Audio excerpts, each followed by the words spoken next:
What's up? My name is Melissa, and this is Wild on glasshouseradio.com, part of the Howard University Radio Network. Hey guys, welcome back to another episode of Wild. And you know how we guys do it. Of course, we have another amazing wild guest. And this, we have Tarah V. Massey is our guest today. And before we get into Miss Massey, we want you to just get a little bio of her. So Tarah V. Massey is a native Washingtonian. She graduated from Howard University, HU, you know, with a Bachelor of Arts in Communication and a minor in African-American Studies. Tarah is an advocate, educator, and public speaker. Tarah was diagnosed with endometriosis in 2015. Through her own debilitating experiences with endometriosis, Tarah recognized the need to cultivate a community and a safe space for African-American and Afro-Latino women. Too often, these women are overlooked and underserved. As an educator, exposing her classroom to the effects of Endo to educate and incite change agents, Tarah aims to raise awareness and break barriers surrounding the stigmatized topic of women's reproductive health by organizing and initiating community outreach programs and initiatives. So, hi! Hey! I'm so excited you're doing the show. Yeah. I am too. I really am excited. And I'm happy that I'm doing it with the HU students. Yes, HU. You know, HU women lead. So it's only right that I have another HU woman on the show. So before we get into your whole story, I'm going to read the definition of endometriosis. And then I'm going to ask you what that means in simple terms. So, hold on. Let me start with the definition. So the definition of endometriosis occurs when the tissue similar to the inner lining of the uterus, also known as the endometrium, is found outside its normal location, where the tissue should not be. This may result in inflammation, as the tissue, even outside the uterus, will respond to the monthly fluctuations of the menstrual cycle. What does this mean? Okay, so endo is a really long word. Yes. So instead of saying endometriosis, because it usually gets people tongue twisted, yes, we just go with endo for short. So now y'all know, anytime we be talking in this episode, we'll be using endo for short. Thank you. Thank you for helping me. Yes. So normally, let's just say this. The way a normal, quote unquote, uterus functions, a woman with endo does not. So when they say it attaches itself or is not in its proper location, meaning endo can be found in other areas of your body. It's not just a reproductive thing. There are times when endo can be near your rectum or on your rectum. It can be on the bladder. Near the bladder, you can. It affects your digestive system as well. For instance, my sister, she has a pulmonary issue because of endo. Yes. So I do believe that's her lungs. We can double check that. Yes. And run it back if it's not correct. But endo is really tricky because you can go years without it being detected.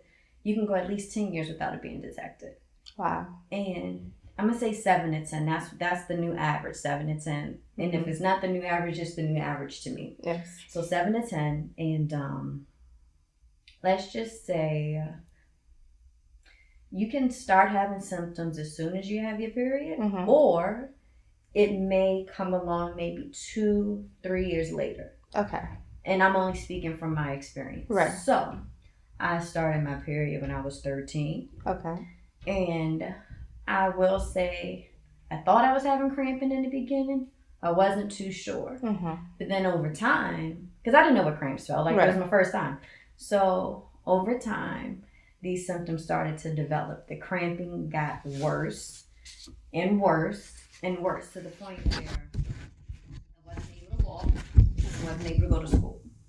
I would have to take cold showers just to keep my body temperature regulated My body would go into chills. I would have cold sweats, hot sweats. I mean, it was just the worst. And the nausea that came along with it was horrid. Like, when I say horrid, it was just absolutely horrible. I couldn't eat anything. I remember being in the 8th grade. I had applesauce and apple juice or something like that. It made me so queasy. I mean, I was bent over, and they're like, "What's wrong with you?" And I'm like, "Oh my God," you know. And at that age, you don't really want to talk about it like that. But I was never ashamed of it. Like most girls were, "Oh my God, I don't want to talk about it in front of this person." I never felt any sort of way. But all those symptoms became my norm. I was on naproxen by the time I was like 16 or 15. And I was popping those like Skittles. And little did I know, you're supposed to take naproxen on a full stomach. But how can you take something on a full stomach if you're nauseous? Right. But it's like, to be nauseous, to be in pain, take it, and then your stomach gets messed up even worse. Right. So it was just a really tough experience. It really was. And this really had been going on since I was maybe about 14 or 15. That's when it really increased and became more noticeable. And it was just horrible. When I say horrible, they didn't tell me this. They didn't say any of this in health class. They never talked about it. I didn't even know what it was. Right, because they don't give you that in health class. They don't. And they just kind of let you go through thinking this is normal. Like, yeah, periods hurt. It's all right. You'll get over it. But I'm like, no, like, this hurts bad. Like, it really hurts. So by the time I turned 18, I was finally able to get pain medication to help. Now, it did help, but there were times when it still hurt. It didn't take away the other symptoms. It suppressed the cramping and the abdominal pain, but the nausea, the chills, the sweating. Literally, it seemed like I was experiencing like the first trimester of pregnancy. Okay. And that was happening once every month. I remember one time this guy I was dating literally had to pick me up from work, pick me up physically because I could not walk. Right. And carry me to the car, and from the car it took me home, had to carry me inside my house because I could not walk at the time. Right. It was just, all I can say is it was horrible. And I would bleed 7 to 9 days. Okay. And I would ask my friends, like, does this happen to you guys? And they're like, I mean, my period's like maybe 4 or 5. I'm like, 4 or 5? You're lucky. I'm lucky it's 4 or 5. That's a blessing. 7, and I'm like, mine's a 7 and 9. You sure is this supposed to be this way? And so for me, I just felt like, everybody's different. Tara, maybe this is your different moment. Yes. And I began to adapt to it. And not that I didn't see anything wrong with it. I didn't know what was wrong. And even in college, every time I'd be on campus, and I call it time of the month. Okay. Tom would sneak up on me and visit. If Tom is really bad, then I call it Uncle Tom. Yeah. Sorry. But I would have to go in my car and literally just like lay there because I couldn't drive. Right. If you ever been to Howard, walking up that hill, it's pain in the behind. It's like the ultimate struggle getting up that hill. And most of my classes at that time, on that particular day, were at the top of the hill. Because you're in School of C. So. Yes, I'm in the School of C, which is at the bottom of the hill where the radio station is. And all of my stuff is at the top. With Douglas, Coas, all that.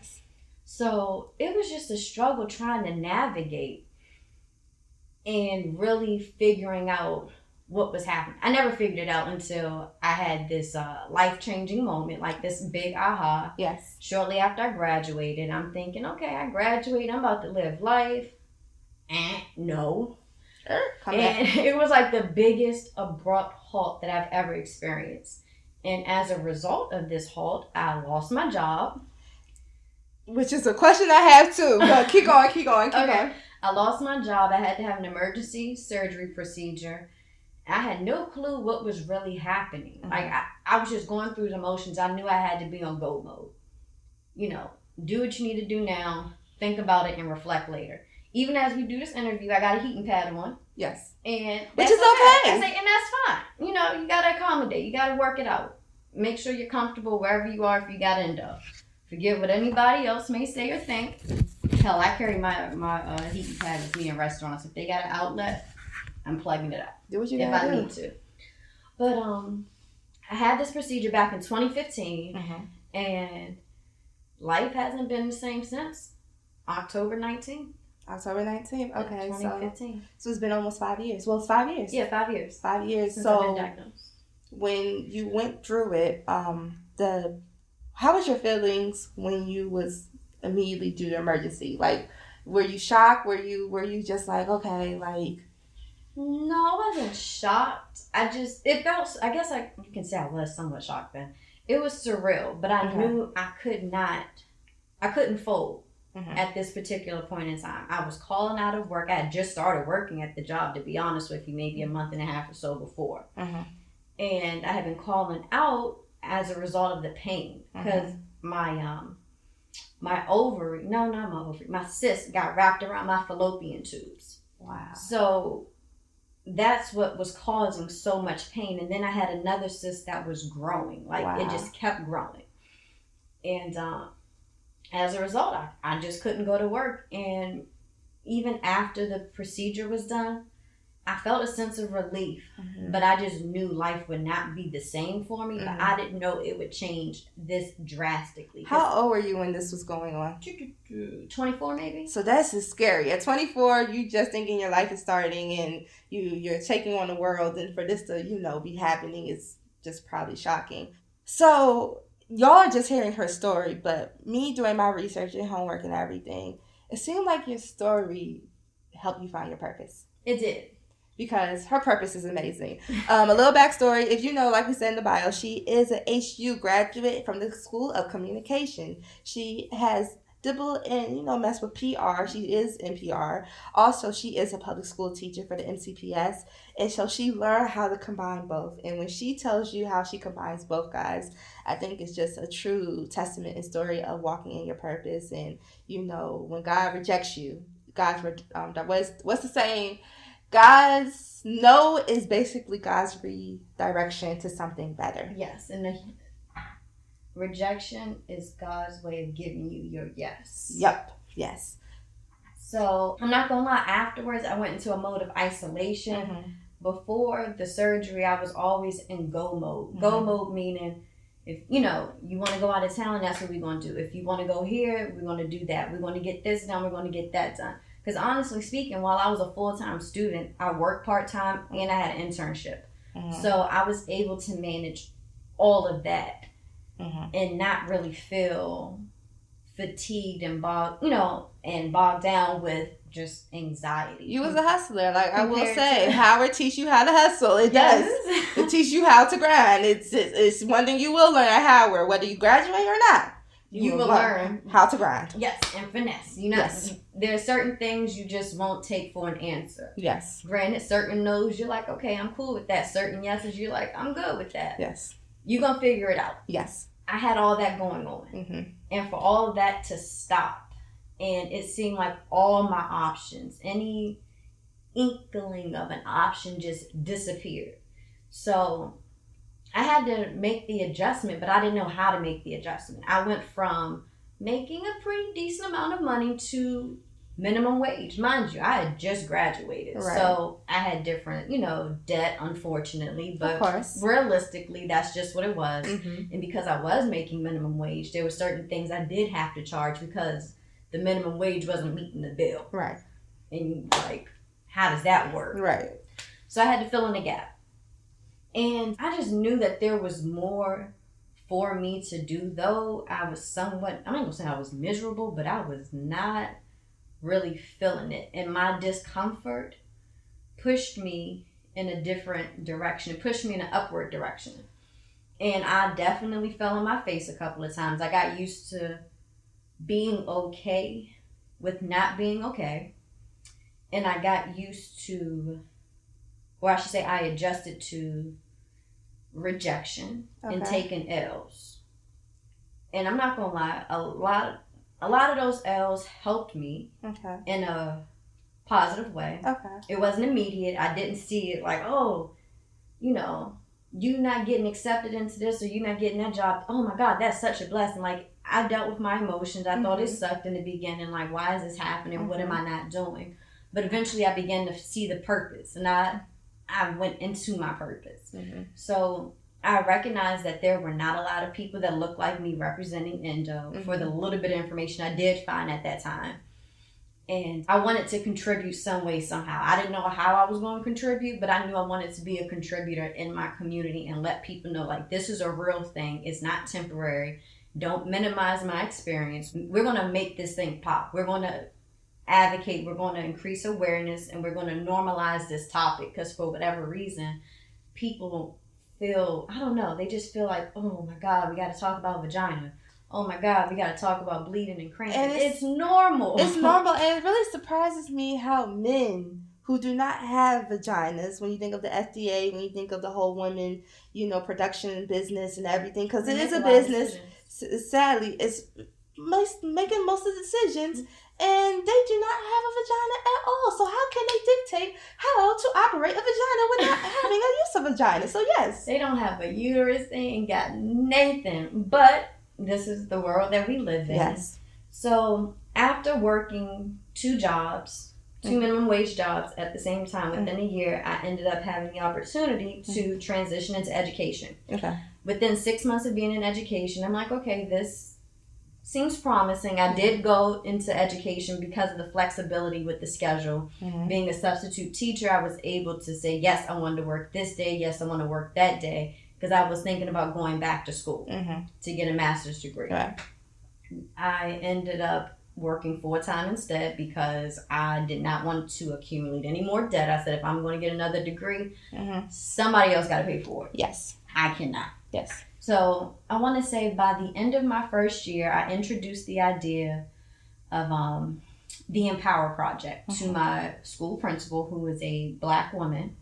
She so warm about it. I mean, she embraced the idea and the concept. And the Empower Project is a classroom lesson that it gives students the foundation of endo and how to advocate for yourself. Yes. And understanding the symptoms. I became a volunteer with the EFA, which stands for Endometriosis Foundation of America. Yes, I was going to ask you some questions about them too. Yeah, so that's who the Empower Project is through.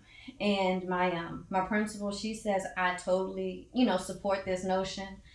Let's let's do it. And she told me who to speak with as far as the health department was concerned for, my school. My school is a pretty large high school, at least 2,000 students. And that's pretty big for a high school. Yeah. The health department lead, she was super excited about it. So I've been able to go into the classroom, though that's not my actual department that I work in. I won't disclose what department I work in. And I've gone in for the last 2 years giving endo presentations and really teaching kids how to advocate. I mean, I'm even showing them my surgery pictures so they get a visual of what's actually happening. And I want to say I've spoken to at least 500 students, 500 or 600 students in the last about almost going on 3 years. And this past year, obviously, we couldn't do it because of COVID. Right. So, it is what it is. And throughout that whole process, I was still working on organizing my own organization after work. We call Beyond Endo, which is coming soon. Yes, coming soon. I'm really excited about it. It's based in Washington, D.C. Of course. It just took a lot of work, and you don't realize how much research is involved before you even get into the nitty-gritty of the organization. So speak about that, because I think when people think about obtaining a goal or a dream, it's just, I call such and such, I'm going to just say, I'm going to sound really DMV, I call Bob from down the street. I call Joe from down the street, and it's just okay, let's put this together. But it takes more than that. It's putting something together takes a lot of work. Can you go in depth about just how putting something together, a movement, an organization, what you're doing with Beyond Endo? So because I'm super passionate about it, because it's something super personal to me, I'm not going to lie, I am sensitive about it. As Miss Erykah Badu says, y'all know the quote. Yes. So I'm really careful and strategic as far as how I move with it. As of lately, so many people, and these people don't even know each other. They're like, you just got to do it. You've been protecting this baby of yours. It's time to birth it. You got to let it go. And just, let's see what happens. But the buildup, I mean, it's so much research. Don't get me wrong. I've had people that have been willing to help, that have helped, whether it's big or small, whether they gave me 10 minutes of their time or whatever it is. It all adds up. Now, there are some people you meet, they're like, oh yeah, like, let's link up, let's do this, we can do that. And guess what happens? A bunch of nothing. Right. But you don't let that discourage you, and it's easier said than done because you're looking for that extra push. You're like, okay, this person helps. Okay, that'll definitely be beneficial for me.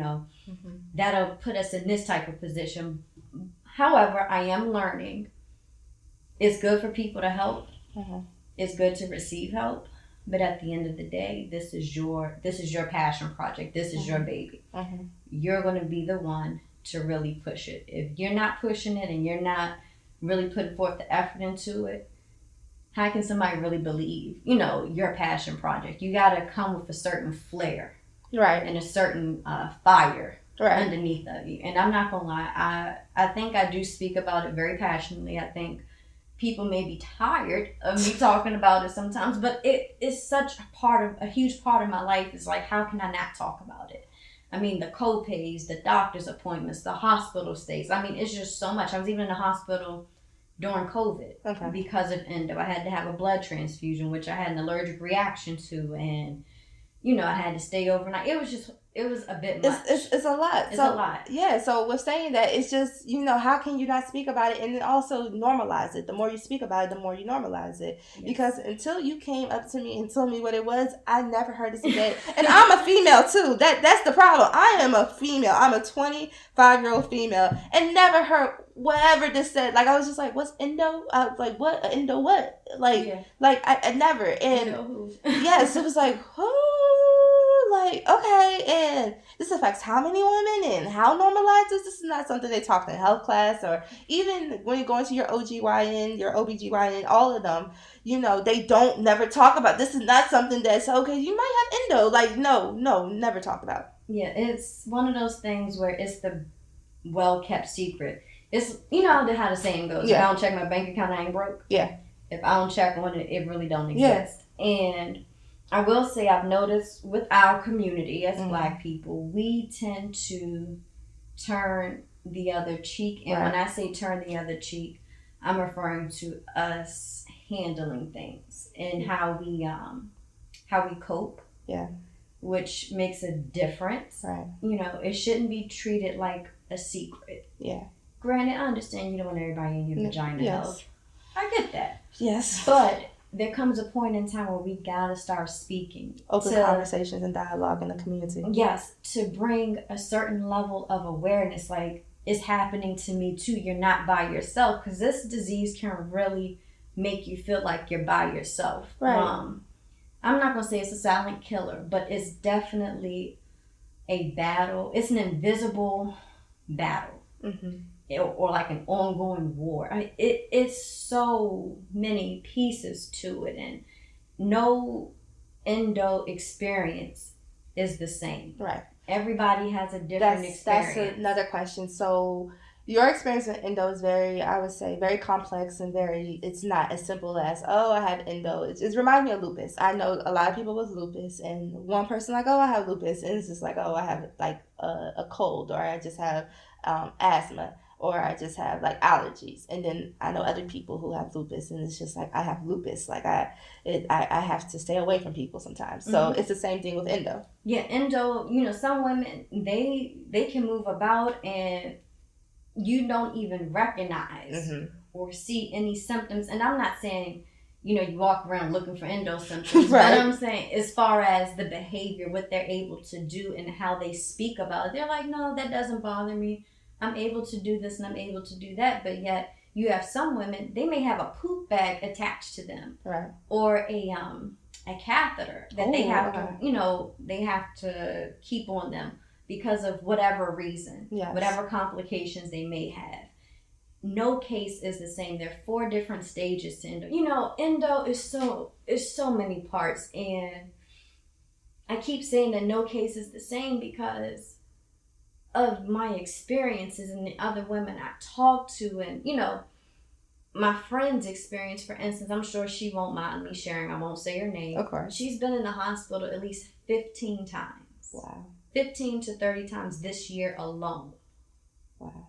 And her experience has been horrible. Right. And for instance, they won't even give her any sort of pain medication. She has, I'm just going to say, I'm not even going to say Caucasian. There's a white lady in the ER who refuses to treat Endo with pain medication. Yeah. Granted, she doesn't live here. She lives upstate in New England. Yeah. But, or I should say the New England area.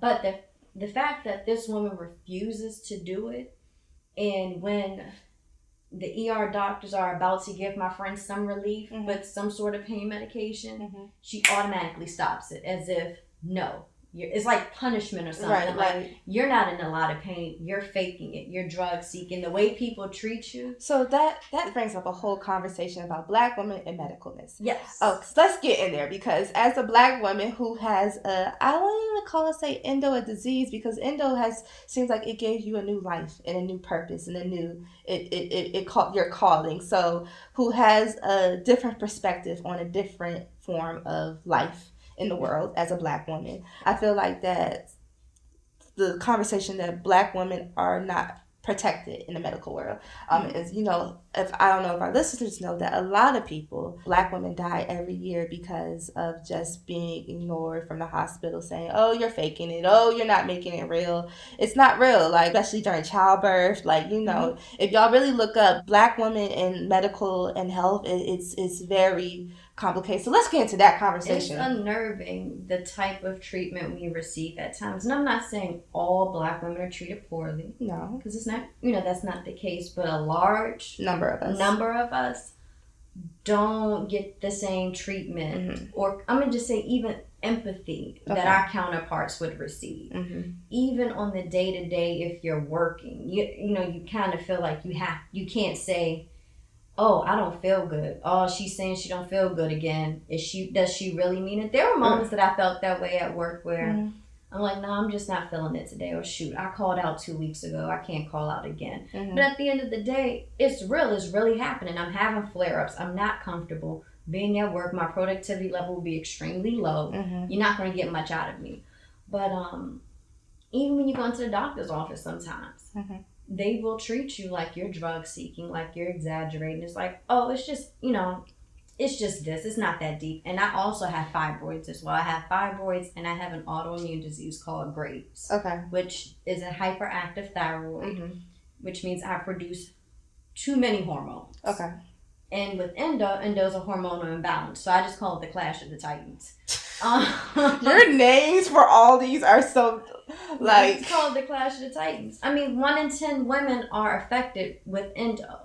Now, I can't tell you when all these women, when these women are going to find out that they have it, but the numbers are real.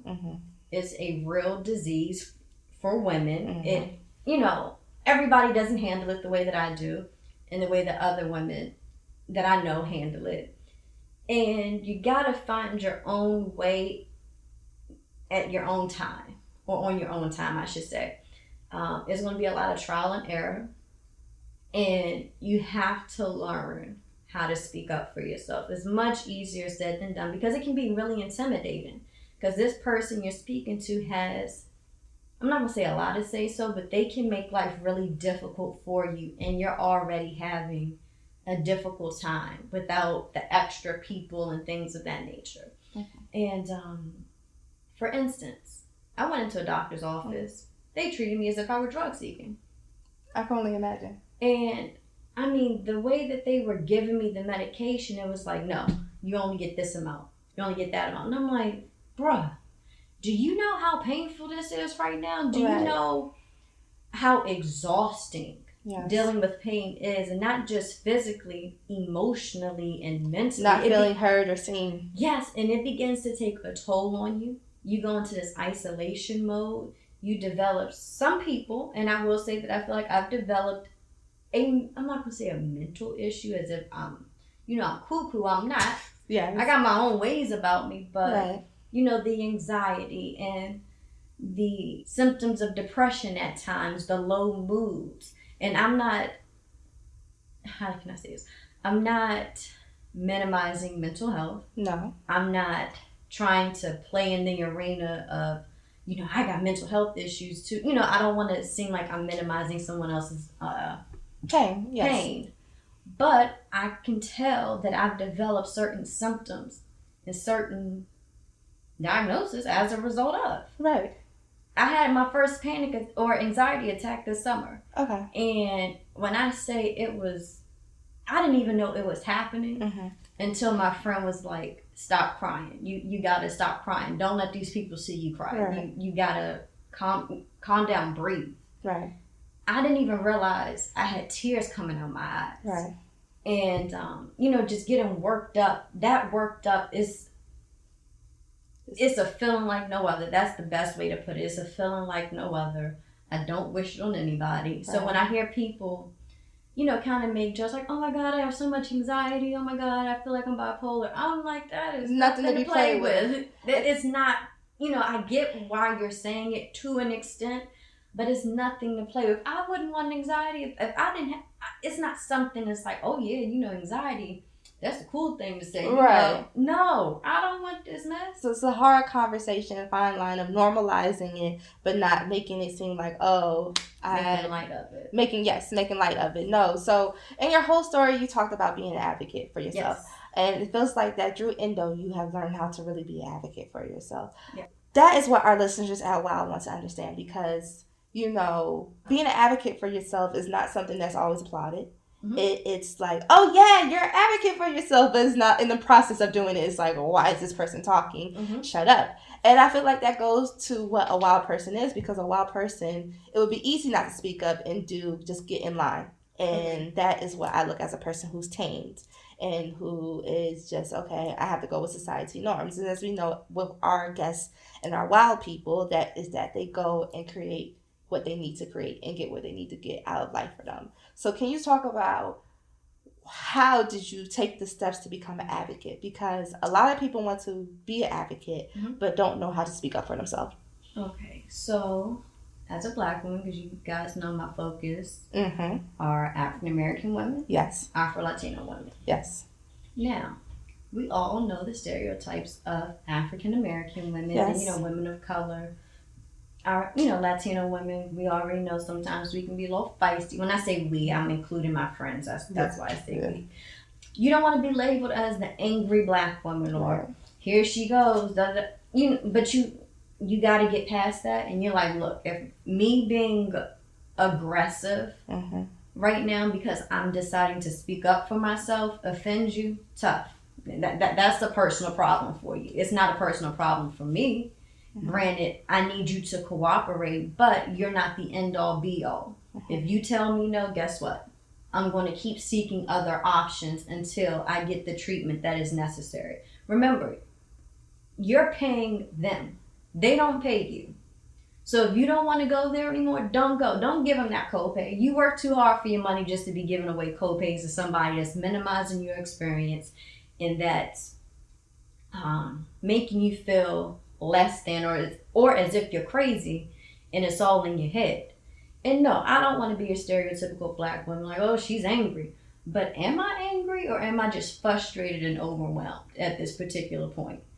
Because I'm tired. Just the going through the motions of scheduling doctor's appointments, seeing this doctor, seeing that doctor. Are you getting results? Are they giving you answers? Are they feeding you BS? Are you even listening to what I'm saying? Right. So can I ask you how many doctors have you been through? Yeah. So I did have my current primary doctor. I absolutely love her. Okay. She's very patient oriented. And when I say that, I could be using the wrong phrase, but I'm going to explain why I'm saying that. Yes. She listens and she cares about her patients' feedback and what they actually have to say. She spends time with them in the room. It's not like, okay, I got 5 minutes for you. What do you want? Yep. You want that? You want that? Okay. Yep. I sent in your prescription to the pharmacy. Here you go. see you next time, see you in 4 weeks. That's not the experience you get with her. Mm-hmm. It's a more thorough experience. So I really do love her. She got separated because she had switched offices, and I had a different primary doctor. Mm-hmm. And this was back in like 2017-ish or so. And he understood endo, I think, but not really. Because when my flare-ups really started to increase, he kept looking at me like, well, why do you need this? I just gave this to you. And I'm like, well, I need more of it. I need more. It technically wasn't sufficient enough if I'm telling you I'm bleeding 7 to 9 days. Mm-hmm. It's just not adding up. Mm-hmm. And so I said, you know what? Thank you for your services, but no thank you. I'm gonna go somewhere else. And soon enough, I was able to find my primary doctor again. But on the day-to-day, not day-to-day, on the week-to-week basis, I would say I go to acupuncture. So that's one doctor. Because I do believe in a holistic approach as well. I believe if you do a compilation of things, you will begin to see results. So, acupuncture doctor, I see 2 holistic doctors. Okay. One helps me with my eating. The other helps me with colonics and things of that nature. Okay. He also talks about eating and the importance of not eating certain foods like dairy, because that's a trigger. Yes. Remember, if you do eat flesh, if you eat animals, they have hormones. If you already have a hormone imbalance, you're creating a war zone inside. All right. So minimizing, dairy, different meats and things like that. Him and I, we talk about that. Same with the other holistic doctor, who's a woman. Mm-hmm. She's pretty thorough. Now that's a thorough woman. I mean, we've sat in the room and we've talked for almost 40 minutes during a doctor's appointment. Yes. And that's almost unheard of. That's very unheard of. So we have 3 doctors right now. Then we got the primary, which is 4. Yes. We have the GYN, which is 5. We have pain management, which is 6. Yes. And then we have pelvic floor therapy, which is 7. Whew. Wow, that's a lot of doctors, y'all. And wait, hold on. I'm sorry. I forgot to. And then we have the endocrinologist. Okay. Because of Graves' disease. Yes. Which is an autoimmune. Yes. And then I have my hematologist because I am severely anemic. Yes. And I lost so much blood that I had to have the blood transfusion. My hemoglobin levels were at a 5. Oh. And technically they should range between 13 and 18. Right. So yes. So we're at like 11 or 12. Okay, 9. Perfect. Okay. So with 9 doctors, there's always, in the political state we have, and we're not trying to get political, that we know that health insurance has been a big debate and a big whatever. As a person who, I don't want to even describe as chronic illness or disease or nothing, because I just don't look at it as that. A person who, I don't even want to say sick. How would you describe it? It's okay. It is a chronic illness. It's very debilitating. You do feel sick most of the time. And I understand not wanting to use those terms because they stereotypes. They sound demeaning. They sound negative. Yes. But it is what it is. Okay, so a person who has a chronic illness, how do you look at the health insurance for America right now? That's a whole nother topic. Let's just say your girl's tired of paying a lot of money for things that are deemed as basic. But I know that I have good health insurance compared to some, who, some women that I know. The procedure that I had a laparoscopic and I had a myectomy done, which is the removal of fibroids. I had fibroids in my uterine wall and within my uterine muscle. And my endo's located behind my uterus and within that reproductive area. A friend of mine who had the same procedure done had to pay $1,500 to have the procedure done. I may have paid $100 maybe, if that. But still though, $1,500 compared to $100, especially with your everyday, and now you talking about between life or not life or living a different life, or it gets very complicated. It gets very complicated. The cost of women hygiene products. Yes. A pack. I want to say. Let me look up the average price of pads right now, because and then also, when, like we said earlier, a lot of you guys don't know that, like, the people who run the pads and everything, just recently the conversation has started to change, but for years it was run by men. So how men gonna tell us about tampons and pads? They have never inserted any of those items into their body because they obviously do not have a vagina. So the fact of the matter, saying that, the fact of the matter is that, how can you tell what a woman needs if you're not a woman? And then place a value on it. Yes, and place a bio on it. So shout out to Beatrice Dixon, and there's still many other people that are like changing the whole idea of feminine hygiene, feminine wellness, and having the conversation. Like, I'm a very big supporter. If you're listening to this, please lovely send a care package of honey pot over to us. We have any organic Yes. products run by Black organizations. We'll take others, but we love our Black people. Yes, we support remember, them. We're both communication people, so we have no shaming in promoting. Yes, very much so. No, but you have the cost? The cost right here. Hold on 1 second. We're just looking at Always Maxi Extra Heavy Overnight. At Target, a 20 count is $6. Yes, $6. Now, $6 to the average income is okay. I can do $6, but if you're thinking of someone who is barely meeting to today, who barely, it's either $6 of pads or $6 of food. That it shouldn't be that much, or even it should be free for a basic woman body that every woman's body does at some point in their life. Not being funny, this particular brand, I mean, it's cool. Always is cool. But these are the old school thick pads, right? Because they have definitely upgraded their overnights and made them thinner and whatnot. But they're toxic. They have so many chemicals. Yes. And the Always Extra Protection Daily, that's about $7 or $8. Yes. And mind you, if you're bleeding a lot, for instance, I have my sister. I have two sisters. I'll just say my sister. She actually went through a whole bag of pads in a day because she was bleeding out so much. I guess you can consider it hemorrhaging at this point. She had bled out so much that she used a whole pack. Yes. Depending on the quantity you can get 20 in a pack. You can get 27, 36. You can get like 12 or 18, whatever it is. I want to say with her, because she bleeds a lot, she had a 20 pack. Right.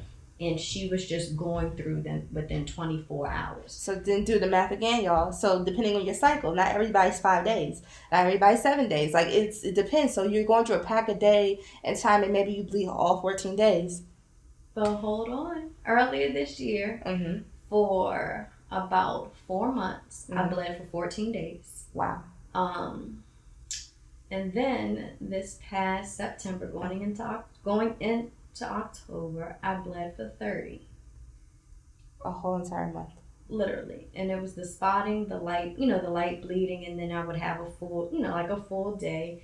But and I'm not going to minimize my experience, because I've also met women that have bled for 40 days, 90 days of bleeding. Right. That's unheard of. Yes. And when I say unheard of, it's like, why? Right. And then some of the treatment that they received during this time period was horrible. Right. And some doctors paid them no mind. Yes. Some doctors, catered to them. They treated them. They showed some sort of compassion. And even if the doctor can't fix it, showing a level of empathy goes a long way. So the whole medical system of the United States of America, I'm just using this because this is where we live, guys. I know with being WHUR and Howard that, we have people that listen all across the world. So I just have to make sure that when we're talking about what we know. So you think that we need a whole different conversation, a whole revamp of the whole system of the medical world. And on top of that, I would say maybe once a week or so, I'm probably spending about $100 maybe on copays.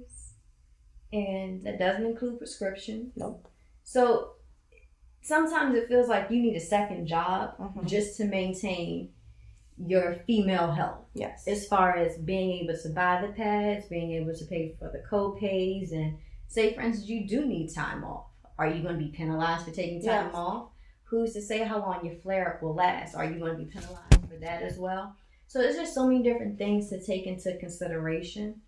The foods you eat. Yes. With endo, you do have to adjust your eating, even with Graves' disease, but Graves is really new to me. So it's still touch and go. I'm learning along the way, but I'm more familiar with endo as far as the eating is concerned. You have to change your way of eating so much, and it feels like they're snatching a rug from underneath of you. any little food comfort you had or pleasure, totally gone. And how does that work with us Black folks? You know, that's one thing that I think it's like the all agreements, no matter what type of Black experience you have. Mm-hmm. One thing we could talk about is soul food. Then we could talk about macaroni and cheese and hams and fried chicken and all the things and grandma's, pies and everything. So explain just that feeling of being ripped from the things that we know is a universal thing as the Black experience. Yes, just like you said, every Black experience is different. No Black experience is the exact same. So let's put that out there. Yes. But one thing I think we can agree with, or at least most of us can agree with, is the food. Yes. We find a lot of pleasure in comfort food. Yes. Whether it be good for us or not. Yes. We love comfort food. Yes. Now, we are slowly transitioning into more healthy comfort foods, but that doesn't necessarily meet the mark for endo. Yes. Now, there are foods on the list where it's like, no, that's a no-no for endo. However, like I mentioned earlier, every woman's experience with endo is different, including the food. What may trigger me and make me have a flare-up may not do the same for you or someone else. But maybe later on, some months later, or maybe years later, all of a sudden, something that you once ate that brought no pain or discomfort, now all of a sudden you're like, whoa, when did this happen? Why do I feel like this? So I'm not gonna lie, I resented the whole food thing in the beginning because I'm like, I already have food allergies. I already eat relatively well. And when I say relatively well, I really mean that. But it seemed like they kept taking more and more and more. And I said, how about you add something as you're taking it away? Like, let's begin to replace. And I'm not gonna lie, I'm into beets. I like beets. I would have never thought I liked beets, but I only like them in smoothies and in juice. I can't eat it just like, ooh, let me just pop some beets open and eat them. No. I like, it sounds crazy, I like vegan sweet potato pie. It's not as bad as it sounds. I've gotten into sea moss before the trend. Yes, because sea moss is a trend. Yes. It is a trend. I've gotten into it before. Then I started juicing. Okay. As they begin to snatch my comfort food from underneath of me. What was your favorite thing to eat before you even knew you had endo or even knew what you had? I love stuff with cheese. Oh. I love cheese. When I lived abroad and lived in Italy, oh man, they had everything that had cheese and it tastes so good. I mean, it was just the best type of cheese you could ever have. I'm just imagining a bomb macaroni and cheese, guys. Like a macaroni and cheese with the best, or just a Italian pasta, or just... Imagine any cheese dish. So, that was an adjustment. I love Mexican food. I like Italian food. And a lot of the foods, even American foods, contain cheese. I loved a good turkey burger. Don't knock it till you try. I know people say turkey burgers are dry. No, they're good. I like turkey burgers. They actually really good. Turkey burgers, they be bomb. Bison, I would do that. And I would love my extra pepper jack cheese. And then I like the blue cheese crumb, all that type of stuff. But I had to take it away. Don't get me wrong. I love fried chicken. For a second, I was eating hip hop at every blue moon. That was like my pleasure. They got crack in that, but no, I really feel like that. I don't get me wrong. Hip hop with the white. Once again, if you want to sponsor hip hop, we do not ashamed of sponsorship. But y'all food do got some type of drug. We don't know what it is, but woo, that's a drug in it. But yes.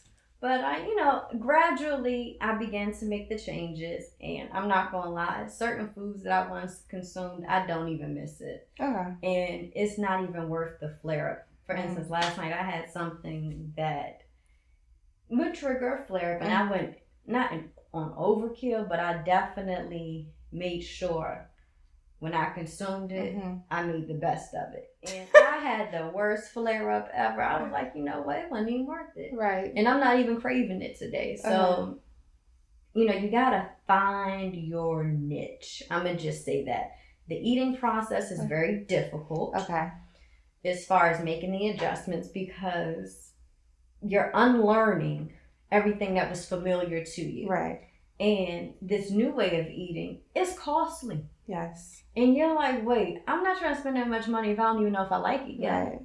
So, making that adjustment and gradually doing it, I'm not going to lie, in this gradual process, I have begun to cook more. Okay. Because going out, it's a test sometimes when it comes to food. You don't know what's in everything. Yeah. You don't even know season. You don't know, just what they, we love restaurants, but restaurants just say what the bare minimum is. They don't go like, well, I put a little bit of hint of this and a hint of that. Yeah, and I have severe food allergies, Mm-hmm. so my food list is already limited, which is why I resented the food change so much. I'm like, I already can't eat this and that. What's left for me to eat? And one lady told me, she's an older woman, she says, stop focusing on what you can't have and look at what you can have and make the best of it. And I'm not gonna lie, after I stopped focusing on it, I realized you can tap into some creativity when it comes to the food. And I have been doing that. And I'm not gonna lie, I enjoy it. I enjoy coming up with a dish, looking online, finding a recipe, and that's dairy free, because I have totally perfected this dairy free macaroni and cheese, because I love macaroni and cheese. It's really good. Okay. And when I say I'm not being biased because I made it, but it definitely makes me not miss regular macaroni is good, but I don't miss it because I've been able to replace it with and it doesn't give you the after effect that usually macaroni and cheese does. Whether sadly a lot of Black people are lactose intolerant. Yep. It messes up our system. It breaks out your skin. It just does a whole number of things and stuff. So by you learn how to do it, you can feel good about eating it without being like, okay, tomorrow I know what's coming. Yeah, and I don't feel drained anymore when it comes to picking out food. Now don't get me wrong, my eating regimen is not perfect, and I'm not aiming for perfection, but I am in the process of eliminating trigger foods, and it's been interesting. I'm grateful for COVID in that way, because I have been able to cook way more than I would have normally cooked, because I work in the morning, then I come home, take a break, go to my second job, and then after that tap into So we have to take organization. Quick commercial break. We'll be right back with Miss Tarah Massey. Remember to check out Wild Theme Music playlist on Apple Music. Of course, Miss Massey has a great playlist, and it's going to be fire, y'all, so check it out. Every wild person needs their theme music, and each week our guests create their own theme music playlist. Once again, go check it out on _wildhuman_ on IG and click the link tree for the playlist. This is Melissa on glasshouseradio.com, part of the Howard University Radio Network, and this is Wild. All right, we are back with Miss Tarah Massey. Yes. Correcting myself. My mother. Shout out to my mother. We are back. So you're talking about everything about just this whole lifestyle, because to me that's what it seems like. It's just a lifestyle change. A lifestyle change, and how this lifestyle change, yes, most people perceive it as negative, but it has some really positive. You learn how to be an advocate for yourself. You learn how to think outside the box. Yes. And which just really goes into being wild, because when I think of a person who's wild, I don't think of a person who thinks inside the box. Yeah. So as we wrap up, because we're getting close to wrapping up and everything, what would you be your advice of just being a Black woman that is trying to change their lifestyle? Because someone can learn to become wild. Okay, so I was thinking about, as you were saying that, it made me think about my last big internship opportunity that I had prior to getting sick. And I thought about all the opportunities I would have. Because remember, I didn't know I was sick. Right. Literally, I had the Congressional Black Caucus. That was my last big intern event. I was working with a PR firm. They were looking for volunteers to handle media, different things like that. They were actually a really good group. And that was my second year doing it. And I just thought, oh my God, this is going to open a lot of doors. I don't know when or how, but it's going to open a lot of doors. And then having that abrupt halt the following week, it felt like my feet were snatched from under me. So, with that being said, in the process of being wild, I want women to understand that it is okay to not be okay. When someone asks you, how are you doing? It is okay to not say, I'm good and you, I'm fine. Because it's not a good day right now. You don't feel good. You don't want to be bothered. as time goes on, you'll learn how to articulate that without, being rude. But obviously, Yes. You want to be upfront. It's okay to not smile sometimes because you're hurting. Your voice matters. Mm-hmm. And begin to surround yourself with a supportive group. That may mean that you may have to change circles. You may have to change your set of friends. You might go from having 4 friends to only having 1 friend. Find your tribe. Yep. And if that 1 friend holds you down, mm-hmm. what else really matters? And of course, you may have family. Everybody may not have family, so I don't want to say, oh, and then you have your family. But, have that support system. Mm-hmm. Even if they don't understand endo, or they may not make sensitive comments towards endo, teach them what to say. Let them know, this is a trigger. Mm-hmm. Rephrase that. And there's a way to say it without coming off as, I hate you because you don't, why don't you talk to me this way? Why do y'all, without going into the attack mode. Right. Because remember, they're actually there for you. They're not there to harm you. And they're trying to learn as well. Exactly. It's a learning process. It's unlearning. For everyone. And if you feel something tugging at your spirit, as far as change is concerned, mm-hmm. go in that direction. If you feel like, dang, there's not enough people with businesses that cater to proper eating or mm-hmm. whatever the case may be. If that's what you feel, go in that direction and provide a solution.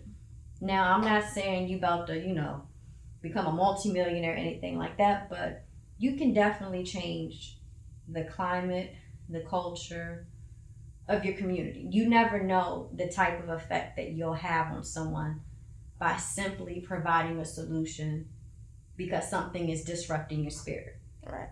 And don't apologize for having this illness. It's not something you asked for, but it's something you're learning to manage. That goes for dating. Mm-hmm. That goes for social events. It goes for work. And it just goes for everyday living. Some days you're not going to feel like it. Stop apologizing for something that's not in your control.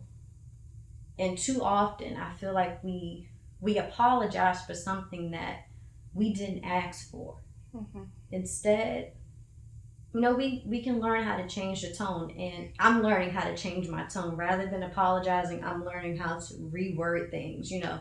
I can't make it this time. However, or, if I do apologize, not feeling so much shame and guilt as if it's my fault. Right. You know what I mean? Granted, I understand people may apologize because, I posed an inconvenience on you because I told you I was going to go. Yeah. But do it or try to do it without shaming yourself.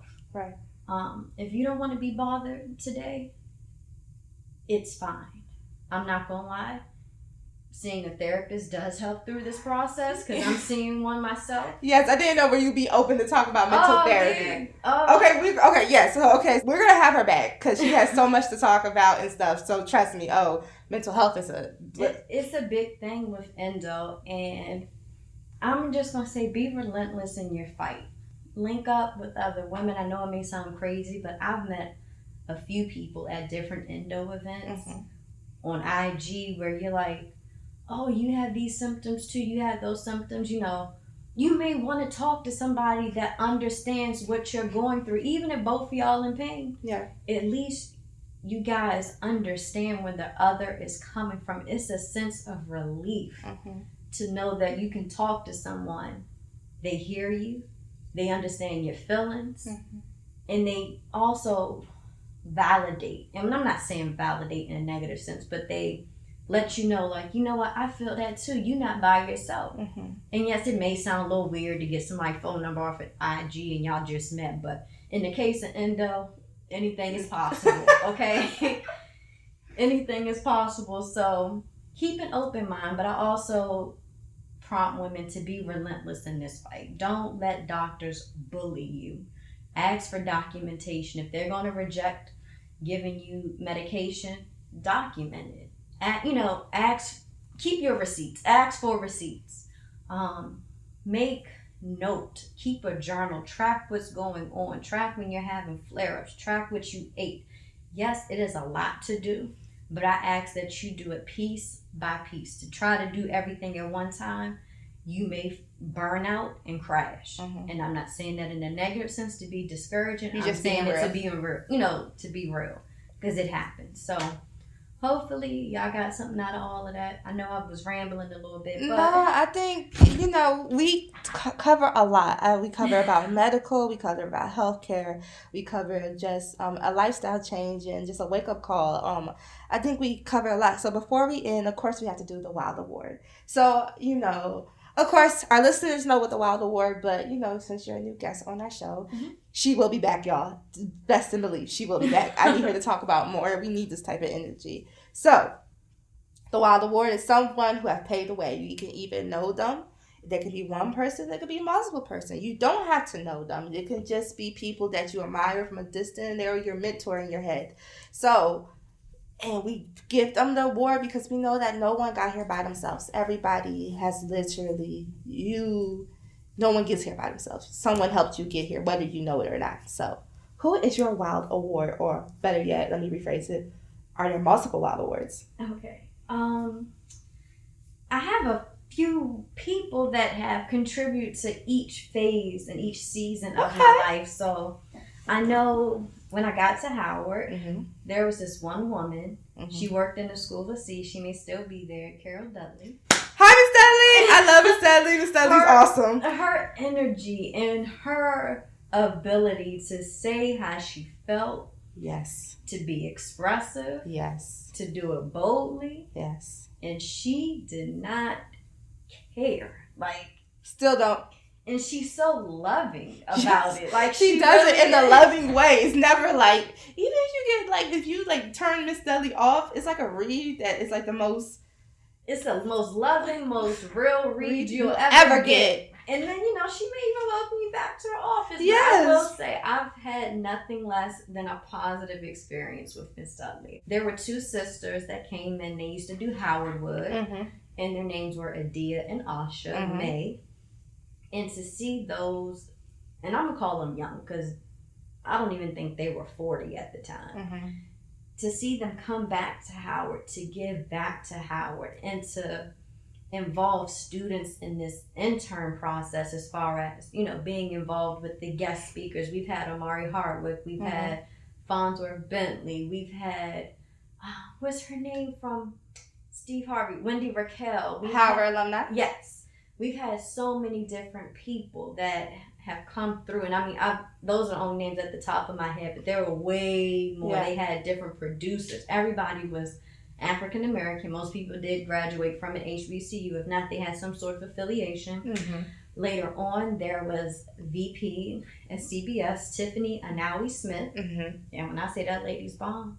That lady's bomb. She's bomb.com. Literally, I met her in 2013 and have been in contact with her ever since. And what drew me closer to her was the fact that she was a VP at a well-known, company. But the fact that she made time to talk to students, whether it be email, she's like, set up an appointment to call. Let's talk. Let's catch up. What are you doing? She's helping. Well, I'm not going to say helping everybody, but I know she helped me. Yes. She's like, well, what are you thinking about? Here's some things you should consider when you're, when you're trying to get to this point. What about this? What about that? She's, jogging thoughts in your mind. And she's literally waiting for some updates. Whether you hit her up 6 months from now, 2 months from now, whatever the case is. She wants to know what's going on. She's really intrigued in your journey. She's in your journey. And one thing she said to me is not about who you know, but about who knows you. Because a lot of people profess to know all these people, but don't nobody know them. Yeah. And she was like, you got to be relentless in this fight. And she's definitely been motivating. I've had professors, Dr. Tia Tyree. I think she's still at Howard. She's awesome too. Yes. Dr. Jones. She's at Morgan now, but she was awesome. Jackie Jones, that was her name. And who else? Aside from my mommy, I mean, there's a couple of other women that have contributed to the process and just their willingness to share information. And there are other endo groups in the community that played an instrumental part. And there's one organization in particular that I do have a lot of respect for, and that's Endo Black. Okay. Their founder, Lauren, she graduated from Morgan, so she's an HBCU grad as well in communications.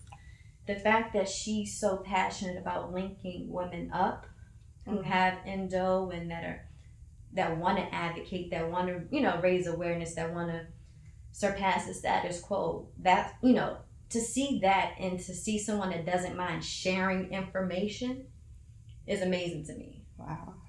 And, bridging that gap. Like, we're going to normalize it. If you're not going to listen, we're going to force you to listen. We coming by storm. Right. And that's so motivating to me. I've met some good endo sisters here. Astrid. Wow. Astrid C. I can't pronounce her last name, so I'm going to say Astrid C. But no, there's been a lot of good people along the way that really have been very welcoming. Wow. And I know I said a lot, but I just wanted to make sure she gave her flowers while they're alive. I wanted to acknowledge those that have contributed something to this endo thing this organization. And there even a male friend of mine, he's the reason why, my trainer is the reason why I found out I had endo, because I kept complaining so much during the workout. He's in the medical profession. I kept complaining about, my stomach hurts, I have cramps. He's like, that's not normal. Right. You need to go to a doctor. And he would not let me come back to the workout until I had a doctor's letter. Wow. And he says, don't get a fake one because I know you can do it. I said, yeah, I could, but I'm not going to do it. And as a result, I was able to find out that I did have cysts and that, different things were happening. So. Right. No. That's just amazing. Okay. Thank you. Thank you, Tara. Like, you've been amazing. Oh, yeah, and Tia Mowry. I love me some her. Oh, okay. She's dope, too. I like her. She's so awesome. I don't know her, but I love her. She's awesome. She's a mentor in your head. It's okay. It's cool. And Judge Toller, Judge Faith, all them people. I love her. Taraji, I love her. I love her to pieces. Of course. She's a Harvard woman. She is. Oh, my God. And she's from D.C. Yes. It's just been amazing having you on the show. I think we have to wrap up. Thank you for listening to another episode of Wild. And please tune in each week for another episode. Comment, share. Also follow us on our IG at _WILDHUMAN _WildHuman. And this is another episode of Wild on Glasshouse Radio University, Howard University Radio Network. See you later. Peace. Oh, hold on. Before we go, where can people follow you? Oh, Tarabella _ Okay. TARAH Bella BELLA _ And eventually I will send you guys to my organization website. Okay, perfect. Once again, my name is Melissa. This is Wild on glasshouseradio.com, part of the Howard University Radio Network. See you later. Peace. Bye-bye.